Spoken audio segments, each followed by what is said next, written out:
Welcome into my channel. Before we get started, I want you guys to go like, share, and subscribe. Definitely, I drop content like this on the regular, and I hope it helps you guys move forward. But this is basically what we're going to be going over. The top 10 things that you should know as a new investor. The terms that you should know as a new investor.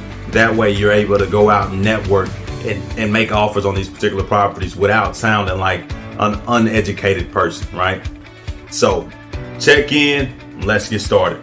Number one, the first thing I want to get started with is ARV. What is ARV? The letter A, the letter R, and the letter V. After repair value. That's exactly what it is. After repair value. The reason this is so big is because it tells you what your property is going to be worth once it's fixed up. So when we go take a look at a property, the property may need a roof, a foundation, everything that you can possibly think of. But when we evaluate it, we look at it and say, okay, it's worth $50,000 now. But once I put 20 grand into it, the after repair value, meaning what it's going to sell on the open market, the MLS, according to our comps, our comparables in the area, according to our comps, is going to sell for that ARV number, exactly what we're looking to sell it for. So that's how we base our numbers on what we should offer is based. We started with our ARV, after repair value. Number two, assignment of contract. Now this may be a little advanced, but I wanted to make sure I address it up front now, right? So assignment of contract, all that is where we assign our rights for that particular contract that we got the house under contract for $50,000. All we're doing is assigning our rights to this particular contract to an end buyer, somebody that wants to fix it up and rehab it. This is how we do wholesaling. This is how we make our assignment fee, right? This is how we make our money, is by assigning the old contract to a new buyer.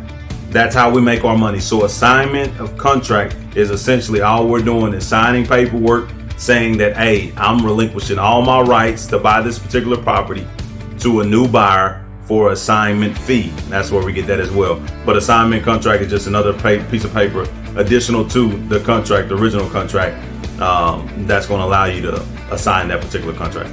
Number three, flipping. Flipping is a term that you often hear in the industry. Flipping is basically where you renovate a property and then you sell the house. That's flipping. That's exactly what that is. When we flip property, we're renovating it and then we're selling it. Some people call it a quick flip, and this is, I guess, 3A and 3B, right? Some people say quick flip, and that's basically a wholesale. That's where you don't even touch the property. You don't swing a hammer. You just assign what I was talking about last on term number two, is you just assign the contract. That's wholesale. So quick flip is wholesale. Flipping is where you're actually putting the hammer and nail together, and you're actually putting that particular property, making it look beautiful, bringing it to our ARV or after repair value, and actually selling it. That's flipping. Term number four, owner financing. Yes, owner finance. A lot of you guys have heard of this term before, but for people that hasn't, I want to break it down to you. Owner financing is basically saying that the owner of the property is willing to finance it to the next seller over a course of 30 years, 10 years, 15 years, whatever, however long they want to. But all it is where all the money for the property is not being paid at once, is being paid over a period of time, where it's just owner financing. It's just like bank financing. When you go to a bank and get a loan, this time owner financing means I'm the bank.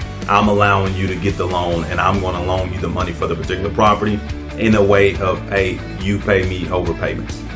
Subject to, or sub to for short, right? A lot of people say sub to, but subject to.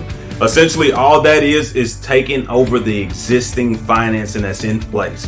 Now, a lot of people get this confused with loan assumption. Loan assumption is not the exact same thing as subject to.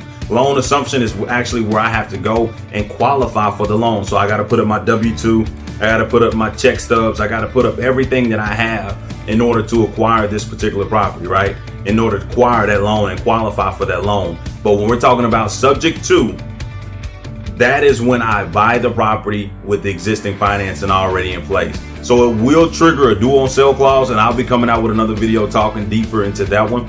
But as of right now, a subject to is just buying the house subject to the existing financing. So this is a strategy that we actually use when the homeowner doesn't have as much equity as we would like, in order to be able to pay cash, we'll buy the house subject to the existing financing, and we'll just start making that $8,000 a month payment for them. Number 6, a simultaneous close. All that is when you get ready to close on a particular property, and you sell it immediately after you purchase it. I mean, the same day immediately. That's how fast. You purchase on it, you sign paperwork to buy the property, and then you sign paperwork to sell the property while you're sitting down, and then the end buyer actually comes in and he will buy the property, or she will buy the property, and they will actually use the funds from the end buyer to pay the seller at the beginning. So simultaneous close is actually something like a double close as well. People call it that as well. So simultaneous and double close are the exact same thing. It's just basically where you buy the property, you sign paperwork to buy the property, and then they use the funds from when you sell it, maybe an hour later, they use the funds from that to close both transactions, and you get paid that exact same thing. Simultaneous close, double close. Number 7, what I want to talk to you guys about is actually maximum allowable offer. Another way we say it is MAO. Typically what that is in real estate is just what's the max we can offer for the property. MAO typically comes from the formula that I speak in my other video, how we come up with an offer. All that is typically just 70% of what the property is selling for, or what it's worth, what it's deemed to be worth, minus repairs. That's your MAO, maximum allowable offer. So if you ever ask, or you ever run across somebody, guys having a conversation, and ask you, well, what's the MAO? That's all they're asking, maximum allowable offer. What's the most we can offer for this particular property via cash?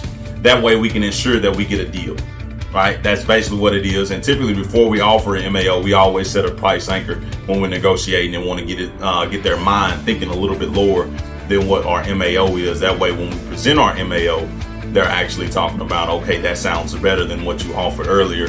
Let me go ahead and take the offer, right? So it's just ways we present it, but essentially number 7 is MAO, maximum allowable offer. That's what you should know. Let's jump right into number 8. Number 8, wraparound mortgage, or wraparound Jackson. Wraparound mortgage. It's when you create a second mortgage on the property, and you wrap that second mortgage around the subject to property that you just acquired. Subject to. You remember subject to, where we bought the property, owner finance? We create a wrap is when we create a note on top of the subject to, and sell that particular property to an end buyer, typically for a higher interest rate and a higher balance, right? So we may acquire that particular property subject to. That's the only way you can do a wrap, is if you have an underlying mortgage. So typically you get those from subject to. So we would buy that house subject to, and then we would create a higher interest rate, a higher balance, and we would create a second note that goes over that particular property. So a note just means mortgage. Number 9. Hotel property. Now, I know you guys thinking, man, Jordan, I already know what a hotel is. But in this industry, single family residential, and we're talking about investors, hotel is a totally different strategy. And I've heard it multiple different ways. Now, this is how I interpret it, but I want to make sure I give you guys both of them. Hotel is the difference between a wholesale property, like a distressed property, and it's going on the retail market. So you get a hotel, right? That's where we get that strategy from. So essentially what we do is we buy it as is. If it's not too bad, we may just clean it up and slap it right on the MLS. So if it's any trash, we'll clean it up and slap it right there on the MLS.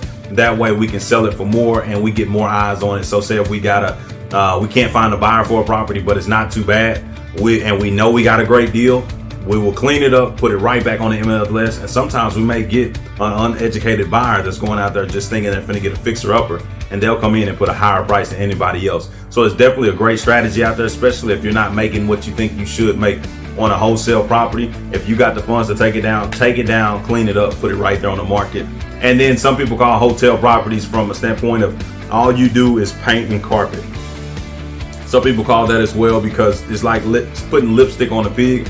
If a property, like I said earlier, if it don't need a lot of work, you may put carpet on the floor and you might paint it and you might stick it right there on MLS and hotel because it took you a week to get on the market, and boom, you're making money, turning profits. Number 10, last but not least, a HUD statement. Sometimes when you talk to the bank, they're going to ask for a HUD statement. Sometimes when you talk to the title company, they're going to talk about a HUD statement. A HUD statement is simply all the fees that occurs within a real estate transaction. They're putting it on a sheet.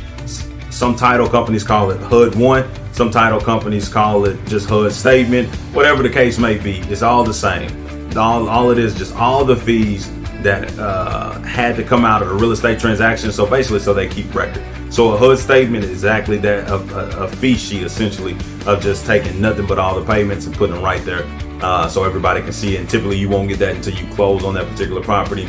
And hey, if you made it that far, that's a dang good thing. So definitely keep winning.